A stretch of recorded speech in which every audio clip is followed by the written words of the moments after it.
Woi, halo konco-koncoku si ambisius, suka cari muka dan pandai menipu. Gimana? Sudah punya apa? Kebanyakan orang pasti tidak menyukai perilaku tersebut. Tapi setelah Anda menonton film ini, saya pastikan kalian akan terinspirasi untuk mengembangkan bakat tersebut. Film ini diangkat dari kisah nyata. Seorang manusia bernama Frank Abagnale Jr. lahir 27 April 1948. Karena bakatnya dalam menipu, cari muka dan sifatnya yang ambisius, ia berhasil menjadi konsultan keamanan di Amerika Serikat. Tapi tidak seperti perjalanan orang sukses seperti umumnya. Sebelum menjadi orang penting di Amerika, pada umur 16 tahun, Frank sudah menjadi buronan 25 negara. Gimana? Mampukah Anda menjadi buronan 25 negara?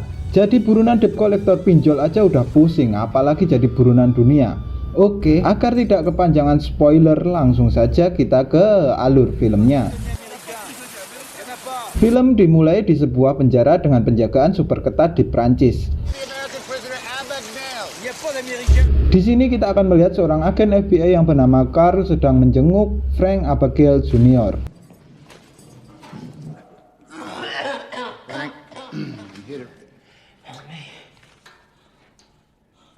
Article 1.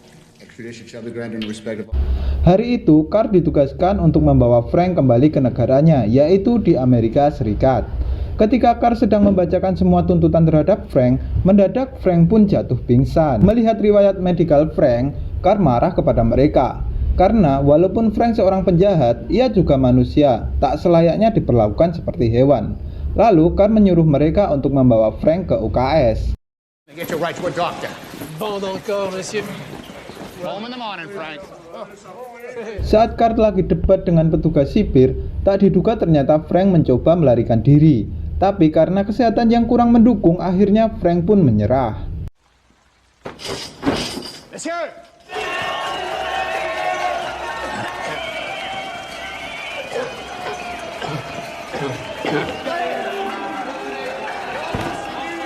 Dan film pun akan di flashback jauh sebelum Frank tertangkap.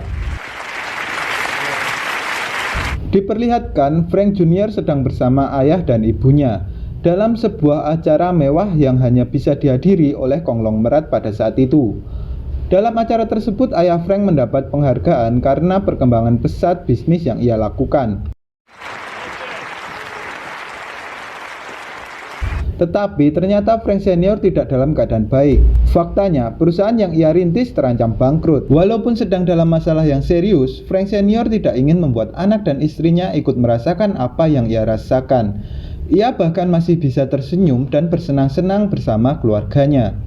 Dan memang seperti itulah sifat laki-laki, ora koyo wadon, sidik-sidik nesu, sidik-sidik laki-laki semua sama aja, pret lah. Frank, wake up. Come on, let's go. Pagi itu Frank dibangunkan oleh ayahnya. Ia diajak sang ayah untuk menemui seorang pria yang sangat penting.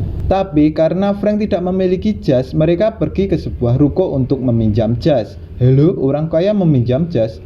Ya itulah yang terjadi sebenarnya. Karena perusahaan Frank senior di ujung tanduk, terlebih lagi beliau sedang terjebak kasus pencucian uang yang membuat semua rekeningnya dibekukan atau lebih tepatnya dimiskinkan sama kayak Kens. Wow, murah banget. Just open the door, it's important. I'm sorry, we don't open. My kid is my son Frank. He needs a black suit. Karena toko tersebut hanya melayani penjualan dan tidak melayani penyewaan, apalagi meminjam, pemilik toko dengan tegas menolak Frank senior. Dan kita akan diperlihatkan bakat terpendam Frank senior. We don't loan suits and we're not open. Darcy. Bermodalkan kalung yang ia beli di Loaan, ia merayu dan menyusun sebuah alibi yang indah. Hingga akhirnya pemilik toko pun berubah pikiran. Singkat cerita, tibalah Frank bersama sang ayah di sebuah bank terbesar di kota itu. Di sini, sang ayah berniat meminjam uang dengan jumlah yang cukup banyak. Dan lagi-lagi kita akan diperlihatkan betapa berpengaruhnya outfit terhadap kehidupan kita. Mereka pun disambut langsung oleh pemilik bank, yang dengan senang hati membukakan pintu untuk Frank senior. Unresolved business with the IRS. That's a misunderstanding. Tapi ternyata semua tidak semulus apa yang direncanakan. Ternyata pihak bank mengetahui kasus yang menjerat Frank senior. Akibatnya mereka tidak berani memberikan pinjaman walau hanya Rp1 kepada mereka. But you know, it's going to be a lot less work. Karena sudah kepepet, akhirnya Frank Senior menjual semua properti yang ia miliki. Kemudian pindah ke sebuah apartemen sederhana dan memulai hidup baru di sana. Where's your mother? Secara kebetulan hari itu juga Frank Junior genap 16 tahun. Walaupun dalam masa sulit, sang ayah tidak ingin anaknya ikut terbawa suasana. In the account so you can buy whatever you want. Don't tell your mother. Ayahnya memberikan 50 lembar cek yang bisa Frank cairkan kapanpun sebagai kado ulang tahunnya. Frank Junior begitu senang dan terharu kepada ayahnya. Bisa kita lihat hubungan Frank dan ayahnya begitu kuat. Sang ayah selalu menginspirasi Frank agar selalu kuat dan selalu tersenyum dalam menghadapi setiap masalah. Di lain hari terlihat Frank akan memasuki sekolah barunya. Saat di dalam lingkungan sekolah, Frank mendapat sambutan yang kurang mengenakan dari salah satu siswa di sana. Karena ya tahu sendirilah kalian, pas ono murid anyar terus dandanannya cupu, pasti jiwa uraan kalian pernah merasakannya. Iya kan, Bre? Lalu ketika akan masuk kelasnya, secara kebetulan siswa di sana spontan ada yang nyeplos, "Ikikah guru pengganti kita?" Mendengarkan hal itu, Frank pun langsung memanfaatkan kesempatan tersebut untuk membalas perbuatan siswa nakal yang ternyata siswa tersebut juga satu kelas dengannya. The entire class, take your seats. What's your name? Brad. Brad, why don't you get up here, class here, and read conversation number 5. Setelah 1 minggu menjadi guru gadungan, akhirnya Frank ketahuan dan kedua orang tuanya pun dipanggil pihak sekolah. Tapi sang ayah bukannya marah kepada Frank, ia malah tersenyum bangga kepada sang anak karena ia tahu bakat yang ia miliki menurun kepada anaknya. Mom, home. Singkat cerita, suatu hari sepulang jalan-jalan, Frank menemukan ibunya sedang berselingkuh dengan teman sang ayah. He came by looking for your father. Friend? Jack Barnes? Hari itu Frank sangat kecewa kepada ibunya. Sang ibu kemudian menjelaskan bahwa tidak ada hubungan apa-apa di antara mereka. But you won't say anything because it's just silly. When I get home, we'll all have dinner together. Kemudian memberi Frank sejumlah uang. Suap, Cuk, suap. Promise you we're gonna. Kemudian Frank pun pergi dengan rasa kecewa, tetapi tetap menerima uang dari ibunya. Cuk. Times these decisions are left up to the courts. Je les reprends. Écoute, maman, c'est pas le Je les reprends. I'm getting a divorce. Ne t'inquiète. Abigail Senior dan Paula Abigail akhirnya memutuskan untuk bercerai. Frank yang saat itu masih dalam masa puber begitu shock dengan keadaan itu, dan akhirnya ia memutuskan untuk kabur dari rumah. As long as you want, but when you come back into this room, I want to see a name on. It's gonna be okay. Dad, what name? There's no wrong answer. Ia terus berlari hingga sampai di sebuah stasiun kereta. That'll be $3.50, sir.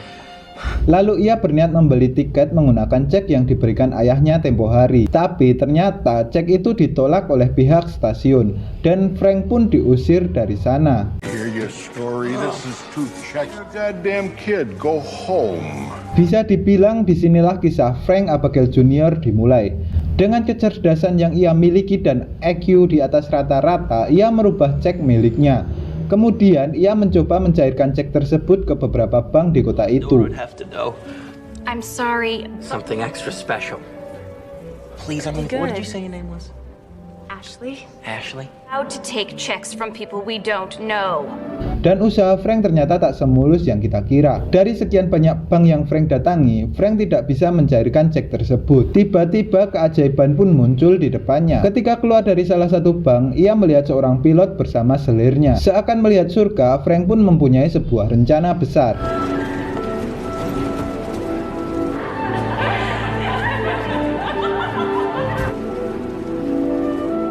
Singkat cerita, Frank menyamar menjadi siswa magang yang akan membuat artikel untuk sekolahannya. Dengan kesempatan kecil yang ia dapatkan, ia mencoba mengorek informasi-informasi penting tentang seorang pilot. Dan inilah Frank Abigail Jr.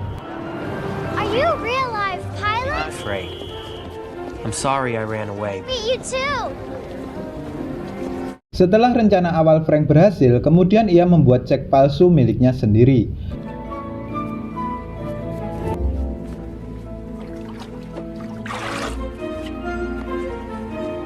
Kemudian ia datang ke sebuah bank untuk mencairkan cek buatannya itu. I want to thank you for coming in and using our institution. Well, it's a pleasure to meet you, Jeff. You have yourself a great time in Paris. Di sini kita akan melihat lagi bakat terpendam yang diwarisi oleh Frank. Little chick here I'd like to catch. Certainly. Thank you. You have the most beautiful eyes I have ever seen. Ketika Mbak Teller akan mengecek cek itu, Frank mengalihkan perhatiannya dengan berkata, "Suketi, kau memiliki bola mata yang sangat indah." How would you like it? Perkataan Frank membuatnya salting, dan akhirnya Frank pun berhasil mencairkan cek palsu miliknya. Tak berhenti di situ, akhirnya Frank terus membuat cek palsu puluhan hingga bahkan ratusan jumlahnya.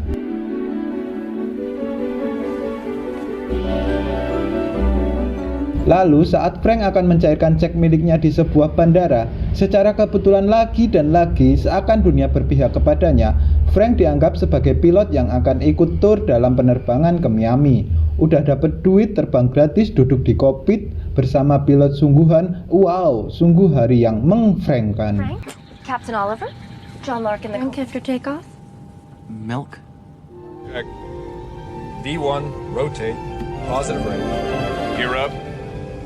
Seperti pepatah, sepandai-pandainya tupai melompat pasti akan jatuh. Frank ternyata tidak dalam keadaan baik-baik saja. Di lain tempat, ternyata kejahatan Frank sudah tercium oleh FBI. He's opening checking accounts at various banks. The 06, the central branch is 07. And then ship that check off to its partner. Man, some uniform, Frank. What do you think? Dengan kesuksesan yang ia miliki dan harta yang melimpah, Frank meminta ayahnya untuk rujuk kembali dengan ibunya.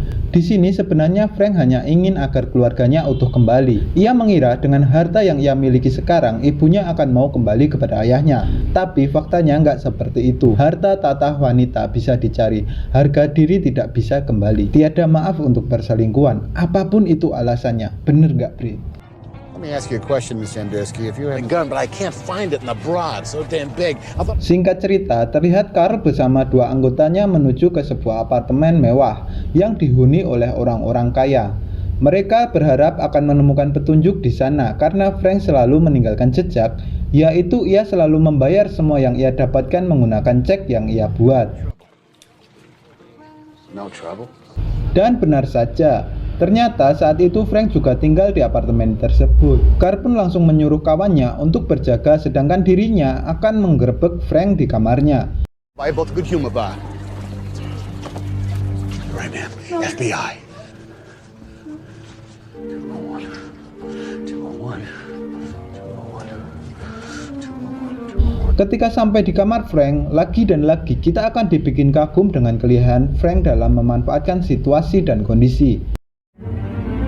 FBI! Hands on your head. Oh, that's the new IBM Select. Seakan sudah mempersiapkan segalanya, Frank dengan santainya keluar dari kamar mandi dan mengelabui Carl dengan berkata bahwa dirinya adalah agen khusus yang diutus untuk menangkap Frank. You see some credentials. Yeah, sure. Carl pun tidak percaya begitu saja dan menanyakan identitas miliknya. Dengan santuinya, Frank memberikan dompetnya kepada Carl.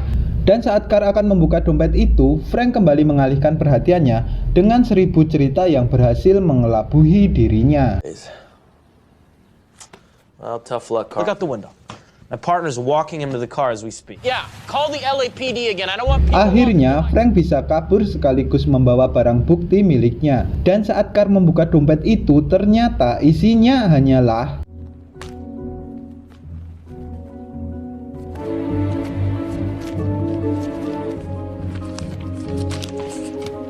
iya, isinya hanyalah kumpulan stiker dan label-label makanan yang ia beli.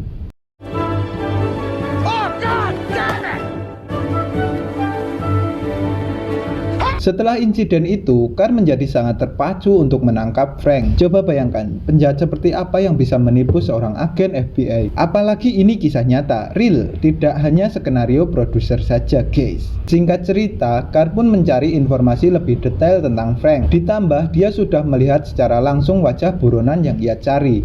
Tapi, ia sangat kesulitan mendapatkan identitas aslinya. Walaupun dia sudah mengotak-atik data sidik jari milik Frank. Hal itu terjadi karena seperti yang kita ketahui, Frank masih berusia 16 tahun, yang dimana dia belum memiliki KTP, alias tidak memiliki catatan kependudukan resmi.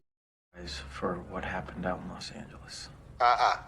Carr yang terus bekerja keras tiba-tiba mendapat telepon dari Frank itu sendiri. Di sini Frank meminta maaf kepada Carr atas kejadian tempo hari dan memintanya untuk tidak lagi mengusiknya. Tapi setelah insiden itu, Carr malah semakin bersemangat dan ambisius untuk menangkap Frank.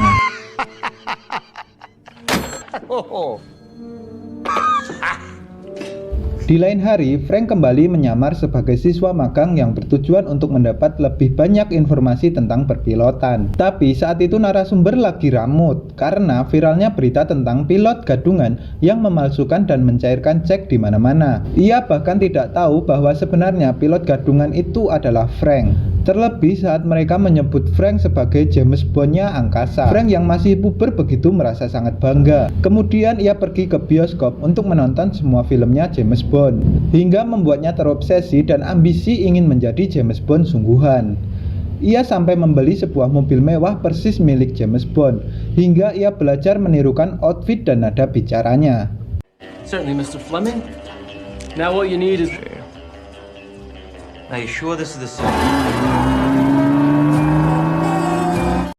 Di lain tempat, terlihat Carr sangat pusing mencari petunjuk untuk menemukan siapakah Frank sebenarnya. Hingga saat ada waiter yang mengatakan bahwa semua nama yang ada di daftar catatan miliknya adalah nama karakter kartun di sebuah novel, Carr pun tersadar dan mendapatkan petunjuk besar bahwa buronan yang ia cari adalah bocil yang masih di bawah umur. Kemudian, Carr menugaskan semua anggotanya untuk mencari informasi tentang semua laporan anak yang kabur dari rumah. Sarah Lee. His report for a runaway juvenile by the name of Frank Abigus. Did you two meet during the war? Dan saat Carr datang ke sebuah rumah yang ternyata itu adalah rumah Paula bersama suami barunya, Carr akhirnya mengetahui siapa Frank sebenarnya. Our unsub's name is Frank Abagnale Jr., age 17. Singkat cerita, Frank yang mengetahui bahwa dirinya dalam keadaan tidak baik memutuskan untuk mengganti identitasnya lagi dan lagi, hingga akhirnya ia memutuskan untuk menjadi seorang dokter. Dengan keterampilan dan bakat alami yang ia miliki, ia mampu membuat ijazah palsu dan sertifikat miliknya sendiri. Met some really nice people. Feels good. Who knows? Kemudian ia ngelamar ke sebuah rumah sakit di kota itu. Karena ijazah dan sertifikat yang Frank bikin nilainya sangat mengesankan, akhirnya Frank diterima dan dipercaya sebagai kepala dan pengawas semua dokter di tempat itu. Dokternya para dokter Bray. Benar kata pepatah, orang pintar kalah sama orang bejo, yo enggak? Bukan hidup namanya jika tanpa masalah, dan semua yang kita lakukan mulus-mulus saja. Begitu juga dengan Frank yang bisa memanipulasi apapun. Frank pun mendapat ujian ketika ia dipanggil untuk membantu dan memberi arahan dokter sungguhan yang sedang kebingungan melakukan tindakan dalam kasus yang belum pernah mereka tangani. Dan lagi-lagi Frank menggunakan kemampuannya dalam merangkai kata-kata hingga membuatnya berhasil lepas dari masalah tersebut. I think we should take an X-ray then stitch him out. Dr. Harris. Yes? Do you concur? Carry on.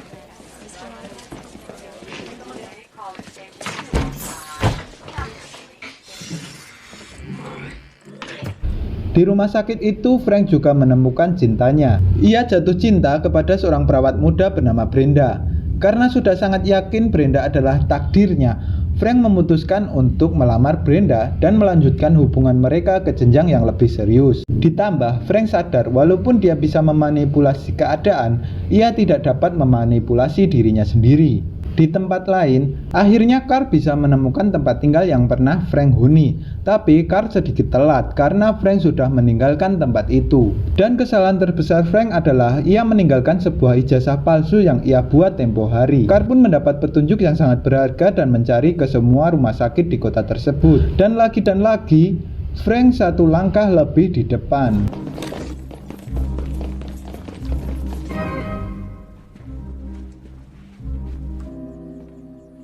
Ternyata Frank sudah kabur dan keluar dari rumah sakit itu bersama Brenda. Terlihat Frank sedang makan malam bersama keluarga Brenda. Lalu saat ayah Brenda bertanya latar belakang Frank, seperti yang kita ketahui, Frank memiliki bakat dalam mengolah kosakata menjadi sebuah harta. Thinking about getting back into law. I went to medical school. I passed the bar in California. Ia yang mengetahui ayah Brenda seorang pengacara ternama di kota tersebut memanfaatkan hal itu untuk mengambil hatinya. Selain itu, karena Frank juga sudah sadar jika identitas palsunya sudah ketahuan oleh FBI, maka Frank harus menjadi orang baru lagi. Di sini kita akan melihat IQ Frank yang di atas rata-rata, di mana ia mampu mempelajari semua hal bidang hukum dalam kurun waktu 1 minggu. Dan ia juga berhasil lulus dalam ujian menjadi pengacara sungguhan, hingga ia mendapatkan gelar sungguhan. Asli, ada badaknya. Governor McKillop himself. Governor? Sure did. Congratulations.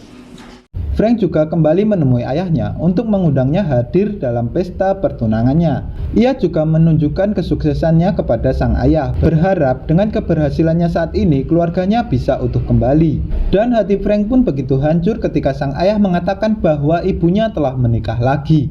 Ini bukan soal harta, kata beliau, melainkan ada masalah lain yang lebih kompleks dalam sebuah hubungan. Dalam kesedihan itu, sang ayah juga mengatakan bahwa Frank tidak bisa berhenti untuk memanipulasi keadaan.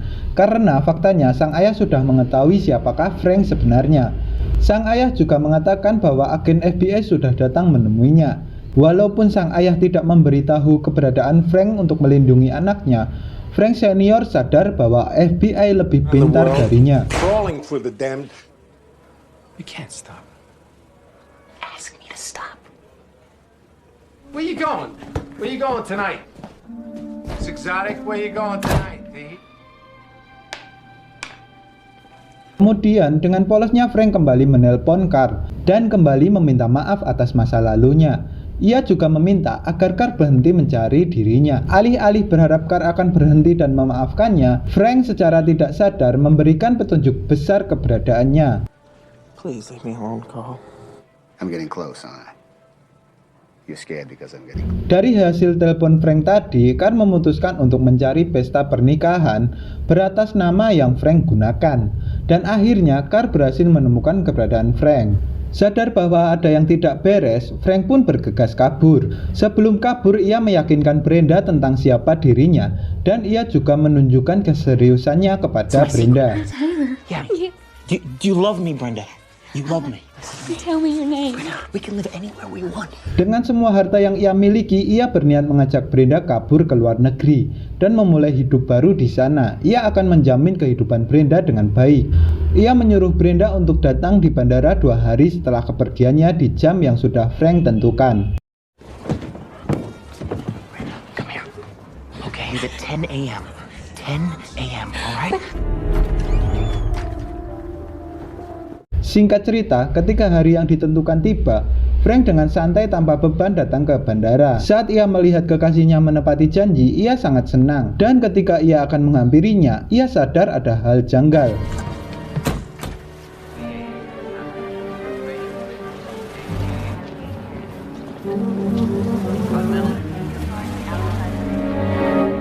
Ternyata Brenda telah membocorkan rencana mereka. Hal itu membuat Frank sangat kecewa kepada Brenda. Alih-alih hidup tenang dengan istri dan anak di masa depan, kini Frank harus memutar otak karena sekarang bandara dijaga sangat ketat oleh FBI. Bukan Frank namanya jika tidak bisa menyelesaikan masalah tersebut. Frank pun kembali menjadi seorang pilot. Kemudian ia membuat acara audisi pengangkatan pramugari baru untuk penerbangannya. Acker. Miggy Acker. Setelah memilih beberapa selir yang bening-bening, Frank pun datang ke bandara dan menggunakan selir-selirnya sebagai pengalih untuk para penjaga. Come in Llama Land, there's a one-man band where the air is rare. Rencana Frank pun berjalan sangat mulus, karena memang kelemahan laki-laki adalah paha yang putih bersinar. Akhirnya, Frank pun bisa terbang melarikan diri ketika FBI menangkap seseorang yang mencurigakan. Orang tersebut ternyata hanyalah orang asing yang Frank bayar mahal hanya untuk menggunakan pakaian pilot dan duduk di dalam mobil saja. The driver. A man paid me $100 to wear this uniform. Pick someone up. Who you picking up? Singkat cerita, Carl semakin bingung untuk melacak keberadaan Frank. Setelah berbulan-bulan hingga bertahun-tahun, Akhirnya Carl mendapat petunjuk lagi untuk menemukan keberadaan Frank. Setelah ia mengidentifikasi cek yang sekarang dicurigai bahwa Frank lah pembuatnya. Kemudian Carl pergi ke Prancis, di mana itu juga adalah kampung halaman sang ibu. Tapi entah mengapa sepertinya Carl sangat mengetahui Frank. Dengan santainya tanpa pasukan khusus, ia menemui Frank seorang diri.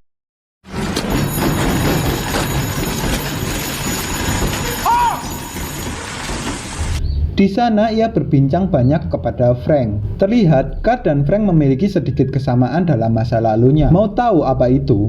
Kalian bisa tonton full movie-nya guys, biar kalian dapat plot twist yang sebenarnya dari film ini. Pokoknya saya sangat merekomendasikan untuk menonton film aslinya. Else out there think it's just me and you. Look out the front door. No, no. I told him I'd walk in. Singkat cerita, akhirnya Frank pun menyerahkan dirinya. Is that the truth? You swear?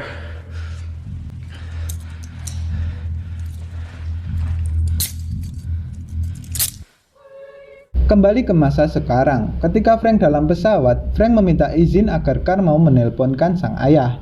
Karena selama 6 tahun di penjara di Prancis, selama itu juga Frank tidak pernah memberitahu kabarnya kepada sang ayah. Ia sangat khawatir kepada ayahnya. Sebenarnya Carl sangat berat mengatakan hal ini, tapi karena Frank terus memaksa, akhirnya ia jujur kepada Frank bahwa sang ayah telah meninggal. Frank, your father is dead.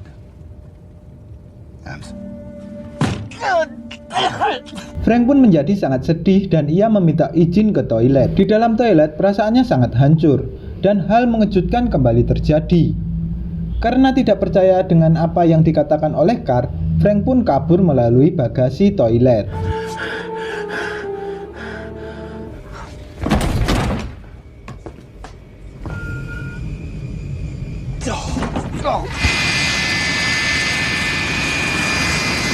Singkat cerita, ketika Frank sampai di rumahnya, ia benar-benar dilanda kesedihan ketika melihat kini ibunya sudah mempunyai kehidupan barunya dan ayahnya benar-benar telah meninggalkan dirinya.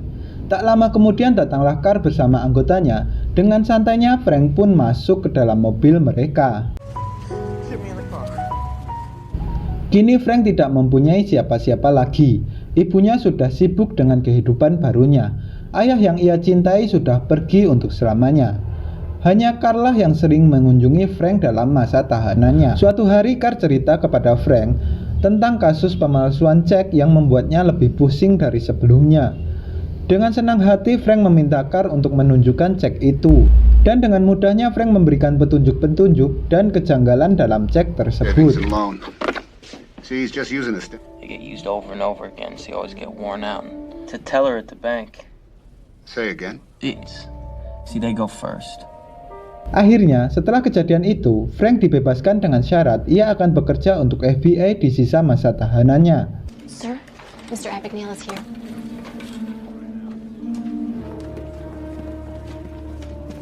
Hingga saat masa tahanannya sudah selesai, karena kecerdasan yang Frank miliki, kini ia menjadi konsultan keamanan di Amerika Serikat. Tamat, sungguh ending yang sangat diidam-idamkan oleh setiap pengangguran seperti saya. Dari film ini hikmah yang bisa kita kutip adalah kembangkanlah bakatmu seburuk apa itu bakatmu, maka keburukan akan berubah kepada kebaikan. Ditambah kita bisa mengambil kesimpulan Frank ini hanyalah korban broken home. Ya gitulah, nggak ngerti.